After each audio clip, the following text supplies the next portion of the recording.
श्रीमद् रामायणम।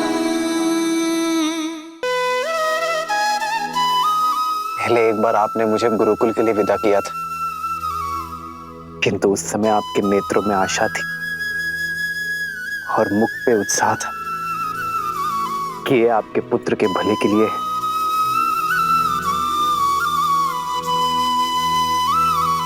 आज भी ऐसी स्थिति है मां, किंतु इस बार पुत्र का हित पहले से बड़ा है मां।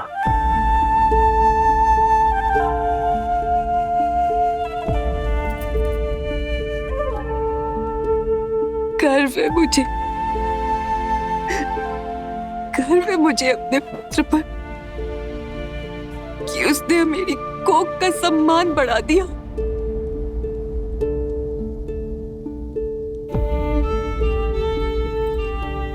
तुम्हें अनुमति ना देकर मैं अपने पुत्र का त्याग झूठा नहीं करना चाहती पुत्र।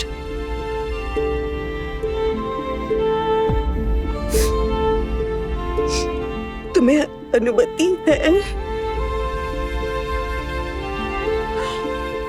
अनुमति है पुत्र, पर क्या सारे धर्म तुम्हारे पिता और तुम्हारी विमाता के लिए, अपनी जननी के लिए कोई धर्म नहीं? सोचा नहीं कि मैं तुम्हारे बिना इस महल में कैसे रह पाऊंगी? 14 वर्ष जब मेरा पुत्र वहां वन वन भटक रहा होगा। नहीं, मैं भी चलूंगी पुत्र, मैं भी तुम्हारे साथ चलूंगी पुत्र।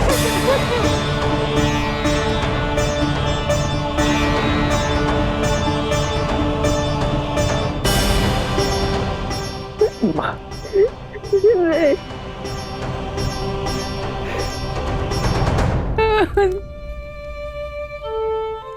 कितना सौभाग्यशाली हूं मैं कि मुझे आप जैसी मां मिली, जिस मां ने मुझे धर्म के मार्ग पर चलना सिखाया। आज उसी के साथ अधर्म कर दूं मां। धर्म की यात्रा का प्रारंभ मैं अधर्म के साथ नहीं कर सकता मां। संतान से पहले पति धर्म आता है मां। पिताश्री को आपकी यहां आवश्यकता है, इसीलिए आपका सम्मित स्थान अयोध्या है मां, अपने पति के पास। मुझे विश्वास कि मेरा पुत्र धर्म पालन करके लौटेगा, पर आशा नहीं कि जब तुम लौटोगे तो तुम्हारे स्वागत के लिए मैं जीवित रह पाऊंगी। नहीं माता, मुझे विश्वास है विवाह के पश्चात जैसे आपने हमारा स्वागत किया था, वैसे ही वन से लौटने के पश्चात आप हमारा स्वागत करेंगी।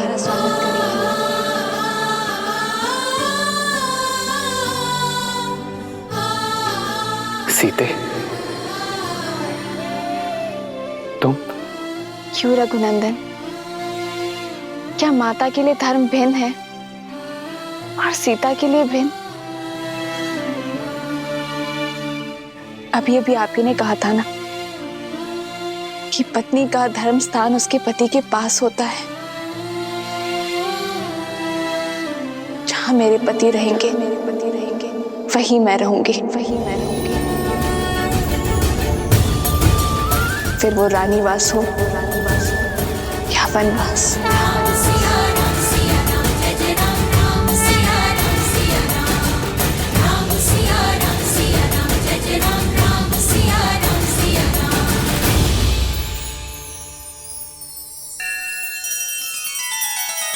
श्री रामचंद्र कृपालु भज मन हरण भव भय दारुणम।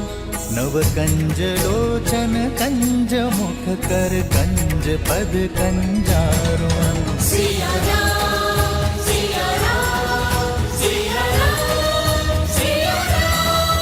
आदर्श और मर्यादा की है ये कथा महापावनम काट मद श्री से मिला दे श्रीमद् रामायणम श्रीमद् रामायणम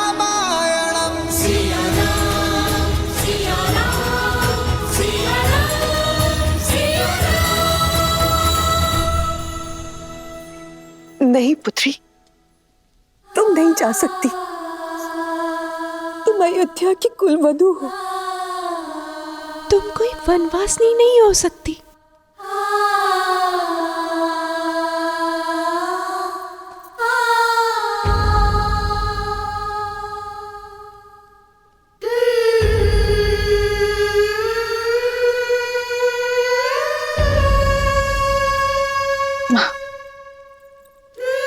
मेरे लिए कुलवधू होने का प्रारंभ श्री राम से विवाह होने के पश्चात हुआ था ना। पत्नी धर्म निभाए बिना कुल धर्म कैसे निभा पाऊंगी माँ?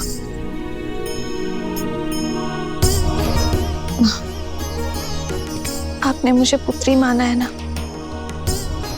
तो इस पुत्री को दुर्बल ना करें। धर्म निभाने का आशीर्वाद देकर विदा दे मां।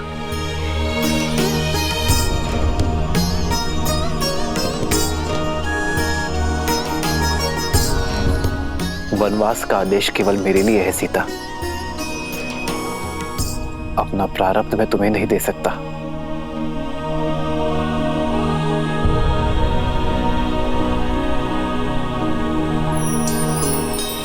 सत्य कहा आपने आर्य। वनवास जाने का आदेश केवल श्री राम को है, श्री राम को। पर ऐसे में यदि आप अपना आधा भाग यहाँ अयोध्या में छोड़कर चले जाएंगे, फिर आप रघुकुल की मर्यादा कैसे निभाएंगे आर्य? प्रारब्ध से बड़ा संबंध वो है जिसमें हम जुड़े हैं आर्य। यदि मैं शरीर हूं तो आप आत्मा है, और ऐसे में हम भिन्न भिन्न कैसे रह सकते हैं आर्य?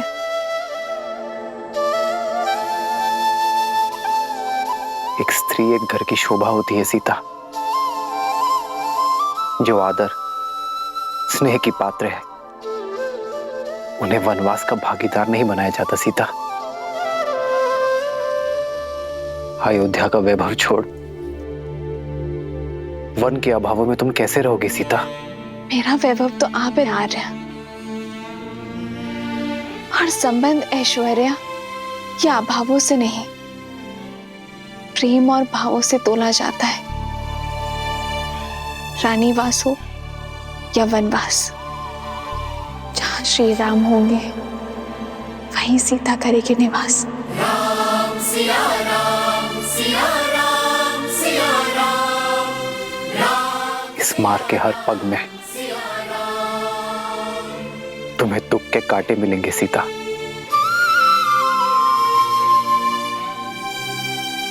स्वीकार है, पर आपके वियोग के शूल नहीं सह पाऊंगी मैं आर्य।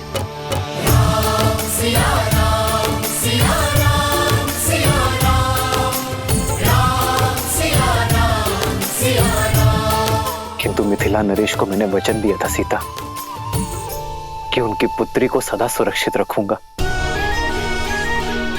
माता सुनैना को भी आश्वस्त किया था मैंने कि उनकी पुत्री को कभी दुख नहीं दूंगा। अगर तुम्हें वनवास ले गया तो उनका सामना कैसे कर पाऊंगा मैं सीता? वही तो दशरथ नंदन, वन जाकर आप अयोध्या में मेरी रक्षा कैसे कर पाएंगे? और संतों के संग से मुझे वंचित करके दुख दे पाएंगे आप?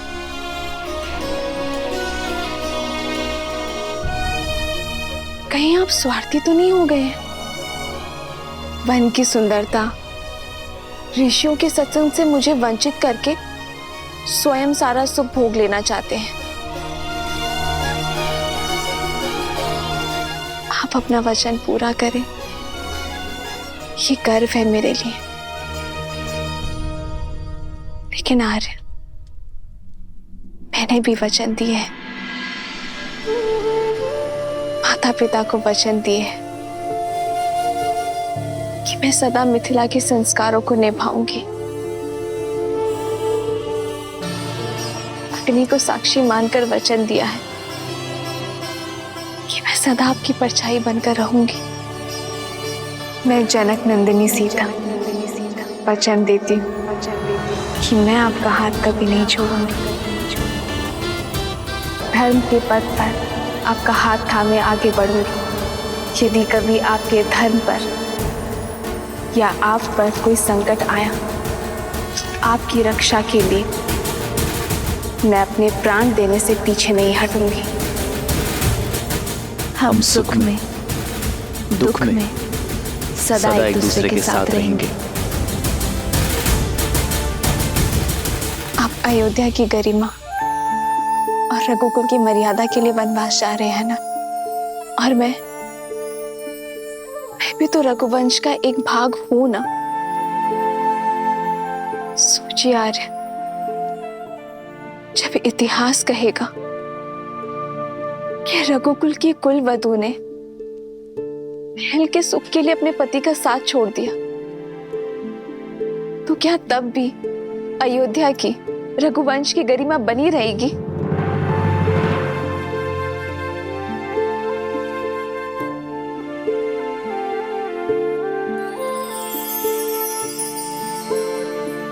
निरुत्तर कर दिया तुमने मुझे सीता कि तू जहां हम जा रहे हैं वो कोई वन नहीं है, वो वन है।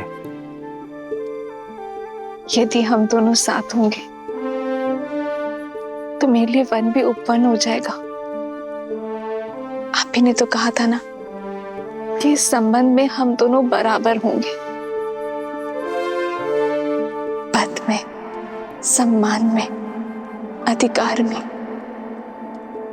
फिर दायित्व निभाने में आप मुझे कम कैसे आंक सकते हैं? आज एक है पौरुष, एक समर्पण, एक है रूप तो दूजा दर्पण। एक है पौरुष, एक समर्पण, एक है रूप तो दूजा दर्पण। जन्म जन्म का है ये संगम, राम रतन एक माता अपने पुत्र का विवाह इस आशा से करती है कि जब वो नहीं संभालने के लिए होगी तब उसकी पत्नी उसका साथ देगी। अपने स्वार्थ में मैं ये माता का कर्तव्य भूल गई थी, पर अब मैं तुम्हें नहीं रोकूंगी सीता। तुम्हारा स्थान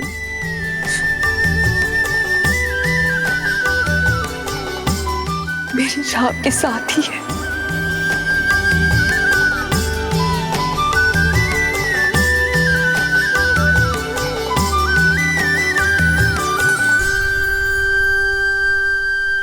मैं भली भांति जानता हूं कि ये षड्यंत्र किसने रचा है। मां,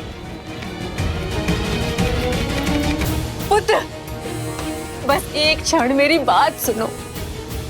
ये समय सुनने का नहीं है माता, कर्म करने का समय है। मां, लक्ष्मण!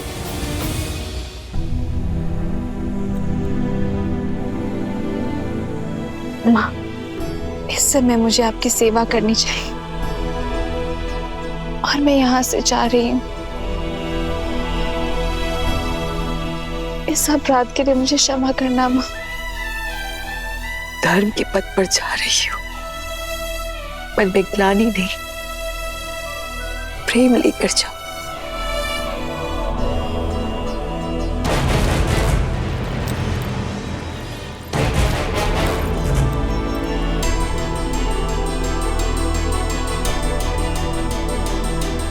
सदा सौभाग्यवती भव। अद्भुत भैया, अद्भुत। वचन किसी ने दिया, वरदान किसी और ने मांगा, और वनवास जाने के लिए आप सच खड़े।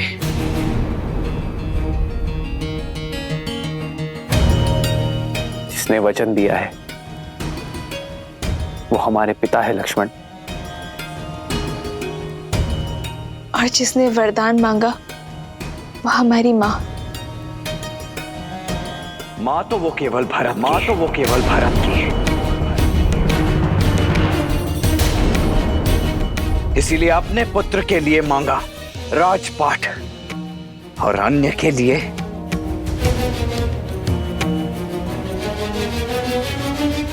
भाभी। आपको तो भैया को समझाना चाहिए था, उन्हें रोकना चाहिए था, और आप हैं कि इस अन्याय में उनके साथ। कौशल्या मां, आपको क्या हो गया है? आप आशीर्वाद देकर इन्हें विदा कर रही हैं। ये अयोध्या में हो क्या रहा है? परंतु ये लक्ष्मण मौन नहीं रहेगा। मैं भी देखता हूं मेरे रहते अयोध्या में ये अनर्थ होता कैसे। फिर चाहे उसके लिए मुझे अपने ये हाथ भरत की माता के रक्त से ही क्यों सनने ना पड़ जाएं।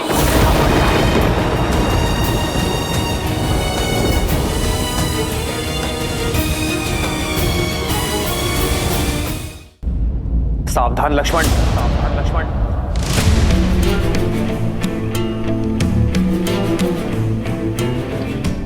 भरत से पहले वो मेरी माता है।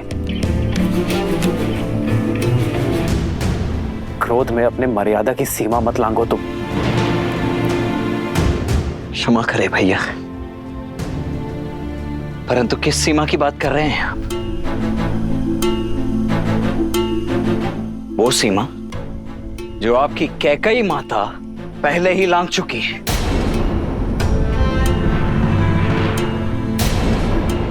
यदि वो माता होती तो अपने पुत्र को ऐसा श्राप तो कभी नहीं देती भैया।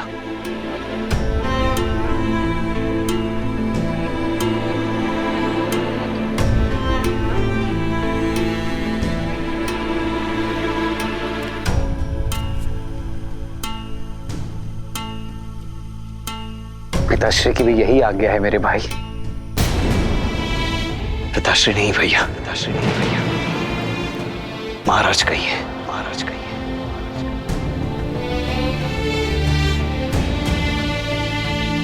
अयोध्या नरेश महाराज दशरथ,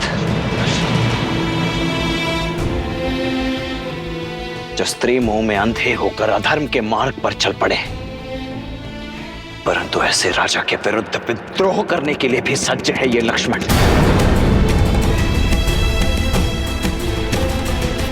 आप चिंता मत कीजिए भैया, आपकी सौगंध है मुझे। आपको और भाभी मां को अयोध्या के सिंहासन पर तो बिठा कर रहेगा ये लक्ष्मण, क्योंकि ये मात्र मेरी इच्छा नहीं, संपूर्ण अयोध्या का जनादेश भी है। लक्ष्मण, प्रतिशोध भी अपने आप में एक अधर्म है।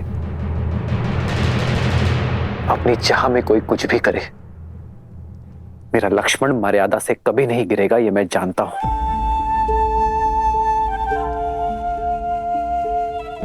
प्रतिशोध का पाप मेरा भाई कभी नहीं करेगा।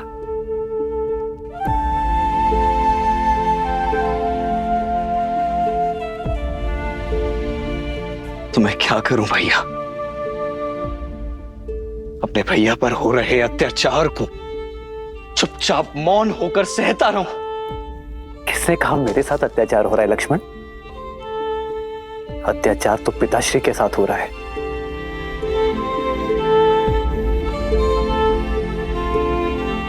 जिन्हें अपने प्राण प्रिय पुत्र को वनवास भेजना पड़ा।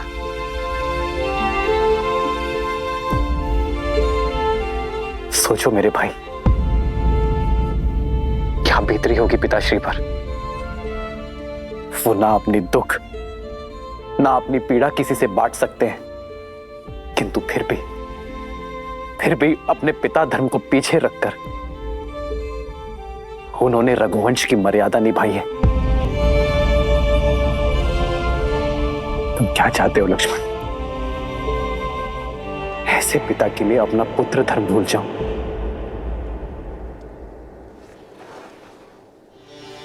और माता कैकेयी का भी कोई दोष नहीं है लक्ष्मण।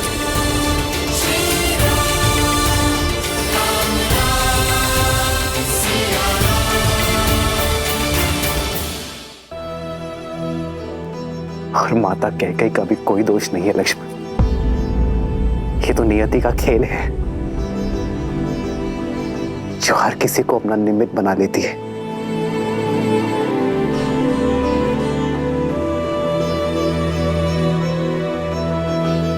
धर्म का मार्ग सरल नहीं होता लक्ष्मण,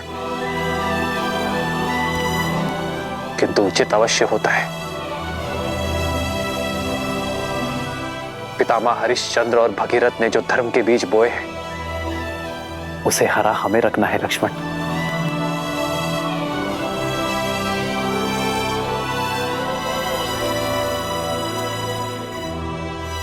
जिन मार्ग पर उनके पग पड़े हैं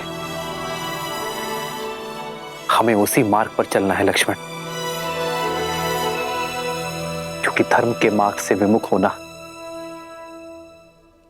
रघुवंश की मर्यादा नहीं है।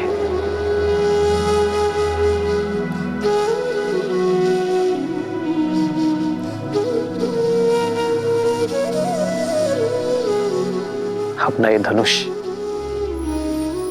अयोध्या के भावी राजा भरत की सेवा में उठाना लक्ष्मण, और अपना धर्म निभाना मेरे भाई। नहीं भैया, ये शस्त्र, ये धनुष अपने भैया की सुरक्षा में ही उठेगा। आपकी रक्षा में उठेगा भैया।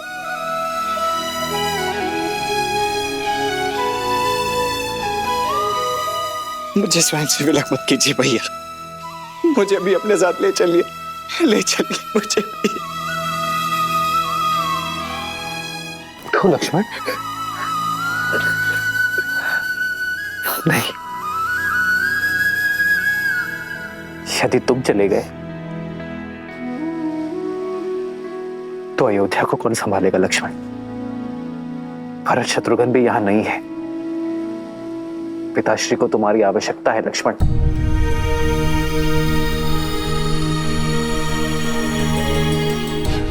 अयोध्या को मेरे वीर लक्ष्मण की आवश्यकता है। और मुझे मेरे तो माता पिता बंधु सखा सब कुछ आप ही है ना भैया। मैं आपके बिना कैसे रह पाऊंगा? मैं नहीं रह पाऊंगा भैया।